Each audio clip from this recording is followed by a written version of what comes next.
Good morning all of you. Gayatri school सांचो के YouTube channel में आप सभी का स्वागत है। अपना टॉपिक चल रहा था एग्रीकल्चर बायोलॉजी में एंटोमोलॉजी, कीट विज्ञान, जिसमें अपन खरीफ की और रबी की फसलों को नुकसान पहुंचाने वाले हानिकारक कीटों के बारे में अध्ययन कर रहे थे कि वो कीट दिखने में कैसा होता है और उनका हानिकारक प्रभाव है वो फसल पर किस प्रकार से पड़ता है। आज अपन मेथी एवं सरसों का मोयला कीट के बारे में अध्ययन करेंगे। मोयला कीट की वर्गीकृत स्थिति सिस्टेमेटिक पोजीशन है संघ, आर्थ्रोपोडा, गण, हेमियोप्टेरा, कुल, एफिडिडी, वंश, लिफेफिस, जाति, इरिसाइनी। इस प्रकार से लिफेफिस, इरिसाइनी इस मोयला कीट का हो जाता है वैज्ञानिक नाम। ठीक है, तो मोयला का वैज्ञानिक नाम पूछे तो वंश है इसका लिफेफिस, जाति है इरिसाइनी। अब ये मोयला कीट कैसा दिखने में होता है, क्या इसके लक्षण होते हैं, इनके बारे में आपको बताएंगे। तो ये मुख्यतः उत्तर प्रदेश, मध्य प्रदेश, पंजाब, महाराष्ट्र, गुजरात, बिहार, कर्नाटक और राजस्थान जैसे राज्यों में पाए जाने वाला कीट है। प्रौढ़, पंखयुक्त एवं पंखहीन दोनों प्रकार के होते हैं। यानी कि जो इसके एडल्ट मोयला है, ये कीट प्रौढ़ कीट है, वो पंख युक्त और पंखहीन दोनों कैटेगरी के हो सकते हैं। इनका शरीर आकार में छोटा, लगभग 1/10 सेंटीमीटर लंबा, बिल्कुल ही छोटा होता है। प्राणी कोमल होता है। रंग इसका हरा अथवा हल्का स्लेटी रंग का होता है। इसके पंख पारदर्शक होते हैं, जिनमें से अगली जोड़ी पंख बड़े एवं पिछले जोड़ी वाले पंख थोड़े छोटे होते हैं। वक्ष के निम्न तल पर 3 जोड़ी टांगे होती है, जिसका उदर 9 खंडों में विभक्त होता है। प्रत्येक खंड में मोम ग्रंथियां पाई जाती है। अंतिम खंड के पिछले सिरे पर गुदा या एनस होती है, जिससे मल एवं मधु को स्त्राव के रूप में बाहर निकालता है। तो ये आपने मोयला जब रबी की ऋतु होती है, सरसों की है, जीरा की है, मेथी की जब फसलें होती हैं, तो उसके ऊपर काले, भूरे और हल्का स्लेटी रंग के छोटे छोटे कीट हैं। वो इनकी डालियों पर, इनकी शाखाओं पर बैठे हुए बहुत सारे आपने देखे होंगे। मैं इसका फोटो भी आपको सेंड करूंगा। तो ये थे इसके लक्षण। ठीक है, क्षति एवं महत्व, यानी कि ये कहाँ पर क्षति पहुंचाता है, कितनी पहुंचाता है, कैसे पहुंचाता है।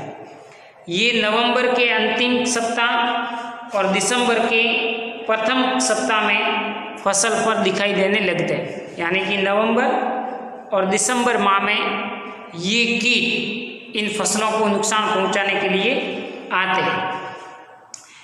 फरवरी में इसकी संख्या अत्यधिक हो जाती है, क्योंकि फरवरी तक है ये प्रजनन की क्रिया के माध्यम से अपनी संख्या में बढ़ोतरी कर लेती है। इन कीटों के शिशु तथा प्रौढ़, यानी कि जो बच्चे होंगे वह और इसके प्रौढ़ एडल्ट दोनों ही प्रकार के जीव फसल को हानि पहुंचाते हैं। ये कीट पौधों की जड़ों को छोड़कर पूरे भाग के जितने भी है, तना है, पत्तियां हैं, शाखा है, पुष्प है, फलियां हैं, इन सभी भागों तक फैल करके उनका रस चूसता रहता है। तो ये पादप के समस्त भाग से रस चूसता है एक जड़ को छोड़ करके, तथा पौधों पर स्थायी रूप से एक समूह बना करके चिपके रहते हैं। इनका सबसे अधिक प्रकोप तने के मुलायम भागों पर और फलियों पर होता है। इनके प्रकोप से पौधे की बढ़वार, वृद्धि और विकास रुक जाता है। पौधे पीले पड़कर सूखने लगते हैं तथा इनमें कम शाखाएं लगती हैं। कीट अपने शरीर से मधु स्राव निकालता है जिसे काले कवक का आक्रमण भी हो जाता है। इस प्रकार से ग्रसित पौधे पर फलियां कम लगती है। इसके साथ ही साथ तेल की मात्रा में भी कमी आ जाती है, यानी कि ये पादप के ज़्यादातर तने को नुकसान पहुंचाता है, ठीक है, और तना से लगातार रस चूसता रहता है, जिसके कारण पादप का वृद्धि और विकास है वो जितना होना चाहिए इतना नहीं हो पाता, ठीक है। तो कुल मिलाकर के पादप का पूरा भाग है वो इनके कारण है वो संक्रमित होता है, और ये एक ऐसे स्त्रावण का भी स्त्राव करता है गोंद जैसा, और वो चिपचिपा पदार्थ काले रंग का होने के कारण फिर वहाँ पर उनके कारण कवक भी आ जाते हैं। तो कवक की बीमारी और कीट की बीमारी दोनों एक साथ है वो प्रमोट करता है, जिसके कारण इसकी उत्पादकता में कमी देखने को मिलती है। मोएला कीट का जीवन चक्र। मोएला कीट का जीवन चक्र बोर्ड पर मैंने बताया हुआ है कि ये दो क्षेत्रों में रहती है, एक तो मैदानी क्षेत्र का मोएला और दूसरा पहाड़ी क्षेत्र का मोएला। मैदानी क्षेत्र का जो मोएला होगा वो तो सीधा ही शिशु को जन्म देता है, और इस प्रकार से ये सीधे शिशु को जन्म देता है। इसके कारण इसको कहते हैं अंडजरायुष कीट। अंडजरायुष कीट ओवोविविपरस प्राणी।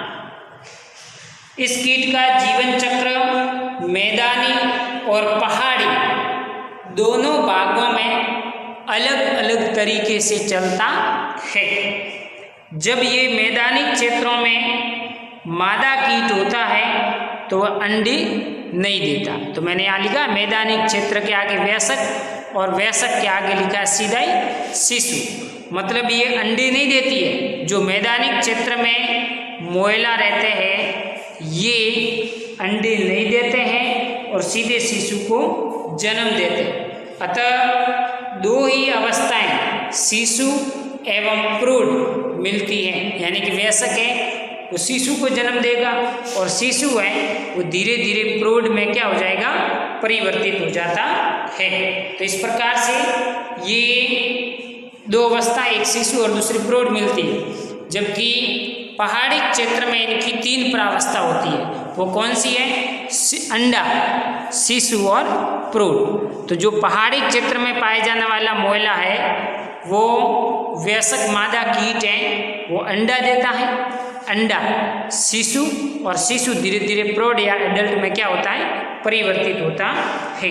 तो इन दोनों भागों में मैदानी और पहाड़ी क्षेत्र के मोएला में अपने जीवन चक्र की ये अवस्थाएं अलग अलग प्रकार से संपन्न होती है।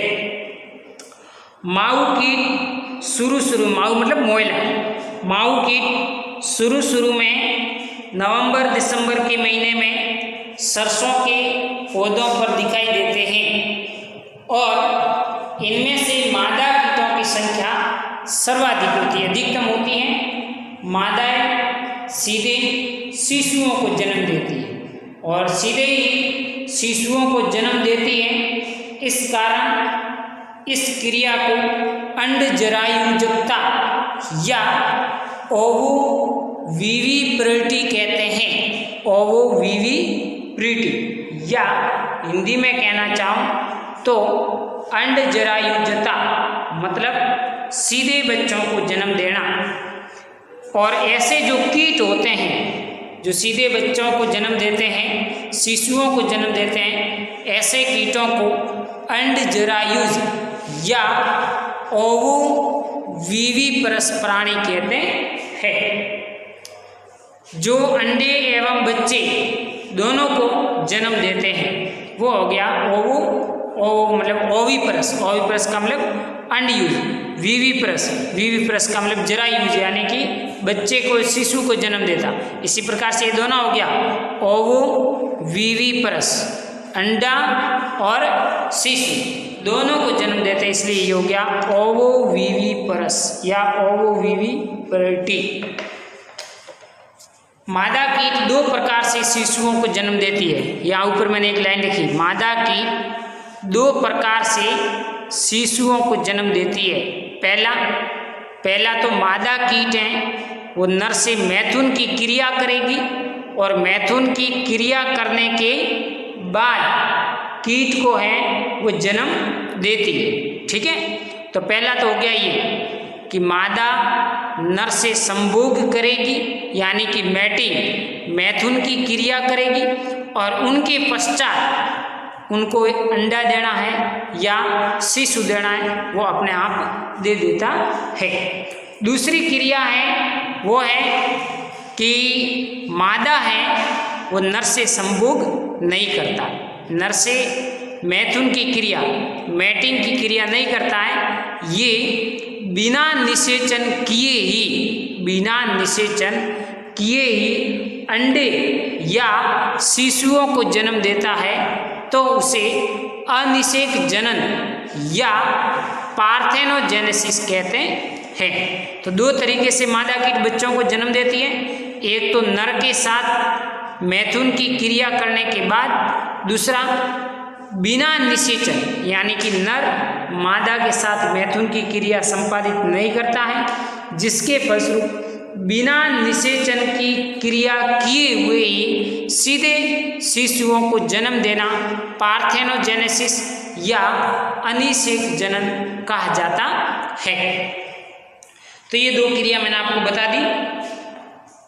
इस प्रकार थोड़े से ही समय में इनकी संख्या है वो धीरे धीरे बढ़ जाती है और शिशु 3 से 7 दिन के अंदर प्रौढ़ कीटों में धीरे धीरे परिवर्तित हो जाता है और वापस बच्चे देना शुरू कर देते हैं। फरवरी में ये पंखयुक्त होते हैं, पंख आ जाते हैं फरवरी माह तक। इसीलिए आपको बताया था मैंने कि फरवरी के महीने में इनकी संख्या अत्यधिक होती है, जिसके कारण एक स्थान से दूसरे स्थान पर उड़कर भी सफलतापूर्वक जा सकता है और मैदानी क्षेत्रों में इसकी कई पीढ़ियां हैं वो देखने को मिलती है। तो ये दो तरीके थे मैथुन की क्रिया के और इसके जीवन चक्र की अवस्थाओं के बारे में मैंने आपको बताया। तो ये कीट आप देख सकते हैं, जब जीरे की फसल होती है रबी ऋतु में, तब ये जीरे की, सरसों की, मेथी की इन फसलों को काफ़ी क्षति पहुंचाता है और दिसंबर, जनवरी और फरवरी के समथिंग ये कीट हैं वो बहुत सारे उड़ते हुए आपको नज़र आते होंगे। अब ये मोयला है या माऊ कीट हैं, इनका इन्फेक्शन, संक्रमण है वो पादप को हो गया। अब इनका नियंत्रण, प्रबंधन करना है। यदि हम प्रबंधन नहीं करेंगे तो ये पूरी की पूरी फसल को खा करके ये क्या कर लेगा, चौपट कर लेगा। तो इसके बचने के लिए प्रबंधन के कीट इंसेक्ट मैनेजमेंट के 3 तरीके। पहला तरीका है सस्य प्रबंधन, मतलब इस प्रकार से अपन एग्रीकल्चरल एक्टिविटी करें कि उनका नियंत्रण है वो सफलतापूर्वक अपन कर सके। तो पहला नियंत्रण है सरसों की बुआई जल्दी करें, ताकि आपके इन कीटों के आने के समय से पहले ही ये जल्दी जल्दी पक करके तैयार हो जाए, ताकि जिस समय नवंबर दिसंबर में इन कीटों का आक्रमण हो तो पौधे काफ़ी बड़े होकर के इनके आक्रमण को सहन सके, यानी कि छोटा प्लांट होगा तो इनके आक्रमण से ये पादप सर्वाइव नहीं कर पाएगा, अन्यथा आप जल्दी से बुआई करें। ऐसी रोगरोधी यानी कि प्रतिरोधक किस्में, इनके अगेंस्ट में लड़ने की क्षमता रखने वाली किस्में जैसे AGH फर्स्ट टाइप 101 बोनी जैसी किस्में बोने से आपको फायदा होता है। दूसरा नियंत्रण है वो है जैविक नियंत्रण, यानी कि बायोलॉजिकल कंट्रोल अपन किस प्रकार से कर सकते हैं, वो ऐसे कर सकते हैं कि माऊ कीट के प्राकृतिक शत्रु जैसे lady bird beetle, aphid lion इत्यादि को नियंत्रण के लिए उपयोग में लेना चाहिए। यानी कि लेडी बर्ड बीटल और एफिड लायन है, ये आपके इन माऊ कीटों को प्राकृतिक रूप से भोजन के रूप में क्या कर लेगा, ग्रहण कर लेगा, जिसके फलस्वरूप इन कीटों की मृत्यु हो जाती है। तीसरा है रासायनिक प्रबंधन। अब लास्ट तरीका है इसका कि यदि एग्रोनॉमी और बायोलॉजिकल मैनेजमेंट के माध्यम से भी कीटों का प्रबंधन नहीं हो पा रहा, तो यहाँ पर अपन केमिकली ऐसे रसायनों का क्या करेंगे, उपयोग करेंगे। पहला है फसल पर यदि कीटों का प्रकोप होने पर मेलाथियान 5%, ठीक है, ये माऊ कीट के नियंत्रण के लिए मेडिसिन है। मेलाथियान 5%, क्यूनाल्फास 5%, गुल दवाओं में से किसी एक का 20 से 25 किलोग्राम प्रति हेक्टर की दर से फसल पर इसका बुरकाव करें। यानी कि आपको इन कीटों का प्रकोप देखना शुरू हो जाए तब आप मेलाथियान और क्यूनाल्फास दवाओं का घोल बना करके फसल के ऊपर इनका छिड़काव करने से इन कीटों की मृत्यु हो सकती है। दूसरा तरीका, जहाँ पानी की सुविधा हो वहाँ कीट इन मोइला कीट का प्रकोप होने पर डाईमीथियोएट 30 EC, methyl demeton 25 EC 1 litre प्रति हेक्टर की दर से, या थायोमिथॉक्सोम 25 WG 100 ग्राम, या एसीफिट 75 SP 750 ग्राम प्रति हेक्टर की दर से उचित पानी में मिलाकर फसल पर इनका छिड़काव करें, ताकि आपको कुछ फायदा हो सकता है। तो ये तरीका है आपके, एक तो मिथाइल डिमेटोन, डाईमीथियोएट और थायोमिथॉक्सोम एसीफेट जैसी मेडिसिन लेकर के आप इसका प्रबंधन कर सकते हैं, मैनेजमेंट कर सकते हैं। तो ये था केमिकली मैनेजमेंट में मेलाथियान, क्यूनाल्फास, मिथाइल डिमेटोन, डाईमीथियोएट जैसी मेडिसिन आप तैयार करके फसल के ऊपर छिड़काव करोगे तो ये कीट है वो आपका नष्ट हो जाता है। कल है वो अपन दीमक, जिसको सिंपल भाषा में कहते हैं ऊदी, वाइट एंड के नाम से जानते हैं, तो सफ़ेद चिट्टी के नाम से जानते हैं, उनके बारे में अध्ययन करेंगे। ओडेंटोटर्मिस ओबेसस। आज यहीं तक। Okay, thank you.